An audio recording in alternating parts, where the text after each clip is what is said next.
Продолжаем программу. Старейшему изданию Хакасии, газете «Хабар», исполнилось 90 лет. Сегодня с коллективом редакции встретился глава республики Виктор Зимин. Единственной газете, выходящей на хакасском языке, он пообещал всестороннюю материальную поддержку. И первый шаг уже сделан. Редакция получила в подарок автомобиль. Анатолий Султреков пришел работать в газету, тогда она называлась «Ленин Чолы», 40 лет назад. Сейчас пишет на темы культуры, а начинал как корреспондент отдела молодежи и спорта. Этому были посвящены первые заметки. В первый год успел поработать в сельхозотделе и отделе писем.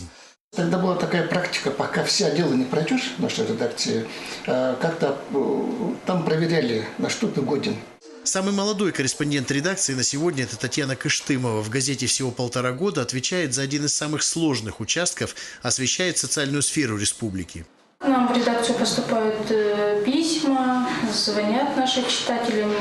По возможности, да, мы выезжаем, стараемся помочь им с возникшей там проблемой, допустим, ответить на их вопросы.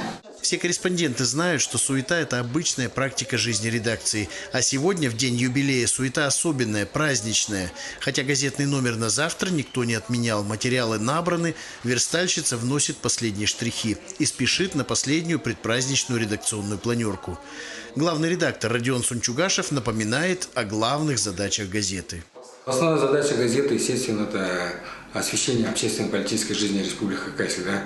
Освещение каких-то социально значимых мероприятий, тем. Но в то же время газета в течение уже 90 лет несет миссию сохранения хакасского языка, культуры. Об этой задаче газеты «Хабар» в плане сохранения и развития национальной культуры говорил и глава республики Виктор Зимин на встрече с журналистами. Я тоже вырос в национальной деревне и знаю, что такое язык, и знаю, что такое нравы, обычаи, и что государство должно помнить о многих тех вещах, которые консолидируют общество. Вот вы являетесь тем инструментом. На встрече глава республики дал поручение продумать схему повышения зарплаты журналистам национальной газеты, а также выделить средства на материальное оснащение. Первый шаг был сделан сегодня. Газета «Хабар» в честь юбилея получила новенькую «Ладу Ларгус». Виктор Лушников, Владимир Филипповский, Вести Хакасия.